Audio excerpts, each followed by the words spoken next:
It's Stasha Eriksen. I hope you're all doing well today. Well, it is Monday, May 14th of 2018, and I have a little announcement for all of you today. In about 2.5 hours at 4:30 p.m. Norwegian time, 3:30 p.m. UK time, 7:30 a.m. Pacific time, 8:30 a.m. Central time, and 10:30 a.m. Eastern time, I will be having a live stream on Dark Wolf Den's YouTube channel. I will put a link in the description box below for his channel, as it won't be streaming live from my channel. It'll be streaming live from his channel. Basically, Dark Wolf has a Mandela Effect YouTube channel, and he's been reaching out to me for about 6 months to try to set up an interview. He was one of the interviews that I told you guys I was trying to do over last Thanksgiving and Christmas time, but I've had so much going on with traveling and immigration and everything else under the sun. So I haven't had a chance to reschedule that with him until today. So hopefully you guys will catch this in time to catch the live stream. I'll be there via chat, and probably for about an hour. And then if you don't catch it, I will make sure and share the link on this channel when the interview is up and complete, so you can go over and take a look at the channel. And please subscribe to Dark Wolf. He has a lot of really great content. He has a newer channel, so he really needs a lot of support. And yeah, he's covering some really great topics about Mandela effects and physics, and some very interesting stuff. So please be sure to check out that channel for the live stream later today. Now, the last time we talked, I mentioned to you guys that I was going to London, England soon to write the Mandela Effect book, Volume 2. So I'm leaving about a week and 2 days from now. And I'm very excited because I did receive one very kind donation last week. I don't know if I'm supposed to share your name, but you know who you are. I'll just call you RM. I never know if people want to be anonymous or not for stuff like this, so I never want to share anybody's name unless they give me permission. But I got a very lovely donation of $100 to help start writing Mandela Effect Book Volume 2. It costs about $100 per chapter for me to edit these books. And the last one, it was, how many chapters did we have on book number 1? We had 8 chapters, so gives you an idea of how much goes into this work. And the reason I'm collecting donations for it, of course, is because all of my work is self-published. It's very hard for publishing companies to be willing to publish a book about the Mandela effect, and most other conspiracy theory topics are a little bit taboo for a lot of these publishing companies to touch right now. So it's really up to us and our community to get the word spread. And for those of you who don't know, my first book, the Mandela Effect book, Volume 1, has done very well. It's still within, when it premiered, it was #1 in genetic engineering on Amazon, and it still stays in like the top 10 of the genetic engineering category on Amazon almost every week. So it's doing really, really, really well thanks to all of your support. This really has been a grassroots project. So today for the live stream, I will be announcing to everybody that I'm going to be writing Volume 2 actually next week. So please, if you haven't had a chance, please check out the GoFundMe campaign. Link is in the description box below. And it's where you can help donate to make this work happen. Now, basically, you can donate anywhere from like $1 to $100 or $5 or $10. It doesn't matter. And if you'd like to have your name included in the thank you and dedication section of the book, then please just leave me a little note. You can share an experience with me if you have one. I have a lot of content for book 2, so I probably will have an overwhelming amount of information, and most likely end up with a Volume 3 after this, because I don't think I can fit everything into these 2 books. It's very extensive when it comes to the research of the Mandela effect, and it just kind of never ends. Now, I know last time I was with you guys, I was reading chapter 2, I think it was, of the Mandela effect. Yes, but before I get into that, I wanted to show you guys something really crazy. Now, one of the most recent effects that I heard about was on Moneybag's channel, and he was talking about another Marilyn Monroe Mandela effect. Now, I've been following Marilyn Monroe's life for many years, over 20 years. I've been really obsessed with her story and who killed her and how all that stuff went down. So I have an extensive amount of books about Marilyn. And this one's really, really, really old. This used to belong to my grandmother, who's now passed away. But to give you an idea of how much research I do when I'm researching Marilyn, just about every book I have is highlighted to this extent. Because I've just been very called to what exactly happened to her, you know? So what I thought was very interesting is that on Moneybag's channel, I mean, it never ends with my highlighting, okay? I've been really studying this woman's life a long time. But the main thing that popped out to me was that Moneybags was saying that her name was now Norma Jean Baker. And it wasn't that it was just Norma Jean Baker, but that her name was spelled J-E-A-N, like J-E-A-N-E. Sorry, J-E-A-N-E. Norma, J-E-A-N-E, Baker. Now, what's funny is that her father was actually a Norwegian guy who her mom, I don't even believe, married. It was kind of like a one-night stand thing. And his name was Edward Mortensen. And the reason I know this is because my third grandfather, so my great-great-grandfather, was named Edward Mortensen. And he was also from Norway. So when I was studying her life, I freaked out. I thought, whoa, is there a chance this could even be my grandfather? Turned out not to be, but it was so significant that I'll never forget reading about her birth certificate and like what happened. Then another strange coincidence, my grandmother, my father's mother, is named Jean, J-E-A-N. So there was another reason that I absolutely knew Norma Jean's name. And I thought, oh, she's even got my grandmother's, you know, her middle name is my grandmother's first name. So there were so many little things I remembered about Marilyn. And when Moneybag shared this video to say that her name was actually Norma Jean Baker, J-E-A-N-E, Baker, and I thought, this is just not right. Now, her mother's name was Gladys Monroe. It was like Gladys Baker Monroe. Either Monroe was actually her mother's maiden name, or it was Baker that was her mother's maiden name. But Baker and Monroe, which is where she got the Marilyn Monroe from, and her mother's name was Gladys, this is where some of these other last names could have popped up. But on Monroe's birth certificate, on Marilyn's birth certificate, it always was read as Norma Jean Mortensen, J-E-A-N. So now I was like telling my husband, like, there's just no way that this could be right. And I said, baby, I'm just going to go look upstairs at some of my books. You know, I have hundreds of these. So then I find another book of mine in the same fashion. This one is here, The Many Lives of Marilyn Monroe. As I'm reading through here, again, here I am with all my underlining. And on page 4, we have the Elton John song actually quoted here. And it says, "Goodbye, Norma Jean. Thought I never knew you at all. Goodbye, Norma Jean. From the young man in the 22nd row who sees you as something more than sexual, more than just our Marilyn Monroe." So, when you look here, look at the lyrics.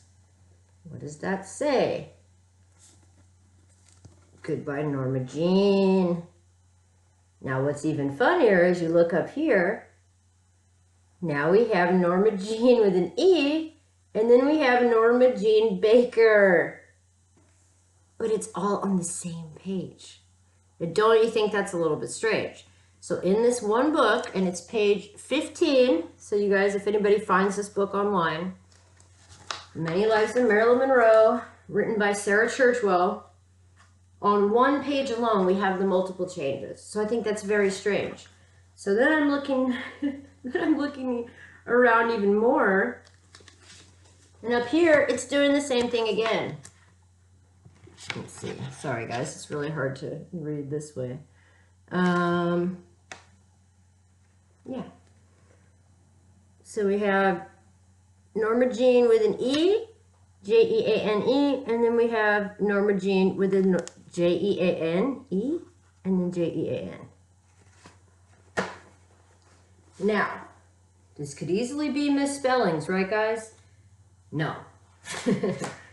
I'm an author. I've written books. When you are writing a book, you have to edit and re-edit and re-edit and edit and re-edit over and over again. There is no way, if someone is writing a book about Marilyn Monroe's life, that they're going to misspell her name. Or Elton John, for instance. Do you really think he's going to write a song about Marilyn Monroe and get her name spelled wrong? No way. So I was going to just read more of the Mandela Effect book today, but that was just blowing my mind. I thought, okay, what the heck is going on? The other strange thing about Marilyn Monroe, we've had a lot of changes with her, like her beauty mark changing. What's even really strange about this book, she doesn't even have one on this book, and she definitely did when I bought it. So now her mole is missing. Crazy, right? And then, I don't know if you guys can see it, but right here, I had the Marilyn Monroe piercing. I still have the scar. I probably just can't see it. But right there is where it always was. And now whatever images exist have it like way out here somewhere. I was even just trying to find pictures of her mole in these books, and it's like almost every single picture is in a different place. So I don't know what is going on with this, or why Marilyn, of all people, has kind of been targeted as part of all these changes. But the strangest thing is that, like I said to you guys, I've been completely obsessed with this story and really why this all happened. What was her real connection? And you guys know I wrote, my first book was called Diary of an Asset, and it was all about mind control and people who had been in MK Ultra and stuff like that. Now, if you do any research about MK Ultra, you will find that Marilyn Monroe was said to be one of the first victims of this in the celebrity category. Now, mind control had been used on soldiers and in wars and all this other stuff many times to control masses of armies since the Hitler days. But as far as the program MK Ultra to directly affect celebrities, she was the first test patient that this happened to. She was heavily involved in this. We all know she was connected to John F. Kennedy. We all know they were having an affair. It was also said she was having an affair with Robert Kennedy, his brother, and that she might have possibly been pregnant at the time that she was killed. And she did not overdose. No way. She definitely was murdered. That's one of the reasons I have these books with so many lines, is because someday I'm going to write a book about who really killed her, because there's unmounting evidence happening. But I just wonder, you know, is there something a lot deeper with this Marilyn Monroe Mandela effect? Is there a connection possibly to mind control? I've always thought the Mandela effect could be heavily affected by mind control as well. One of the newest things that I'm studying, and what my degree program is right now, is I'm studying psychology and cognitive behavior. And I hope that, I'm finished in about 1.5 years. I'll be a clinical psychologist, and I hope to use this information to help in some way deprogram people who have been mind controlled. Because I think this goes beyond, we have one level of mind control that's happening all the time, and that is media, television, commercials, news, newspapers, magazines, whatever, right? But there are these individual programs where individuals are individually targeted to be controlled. And this is just about every celebrity you will find on television right now. It's almost so obvious, specifically the music artists right now, that they're not in control at all. Look at Kanye West. You know, I lived in Chicago many times, and I knew people way back in the day that grew up with Kanye that were like his cousins and related to him. And I have watched this crazy kind of transformation and attack that has happened of this man. And one of the main things I'm seeing about what they're saying about him right now is that he's out of control, that no one can control him. And I just feel like they keep trying to. It was just 1 year ago that he was at his concert, the Pablo tour, and started praising Donald Trump. This was almost like November of last year. The day after he did that, he was put into a mental hospital by his wife and mother, by Kim Kardashian and Kris Kardashian. And then he went missing for like 4 months. There's a really great guy on YouTube called The Black Child. If you check him out on YouTube, he has a video called Where is Kanye? And it's very strange how he just disappeared. Now, everybody knows it's not popular to like Donald Trump. Now, all you guys know, I voted for Donald Trump. I've been attacked for it a million times. I have a laundry list of reasons as to why I voted for him. So that's not what this is about. But what it is about is that how sad is it that it's not okay for an artist to stand up and support somebody just because everybody else doesn't like him right now? I was watching episodes of The Apprentice from like 10 years ago, back when everybody loved Donald Trump, and you would see people from every walk of life, every race, every religion, every background, every age, everybody praising Donald Trump as if he was some type of a god, right?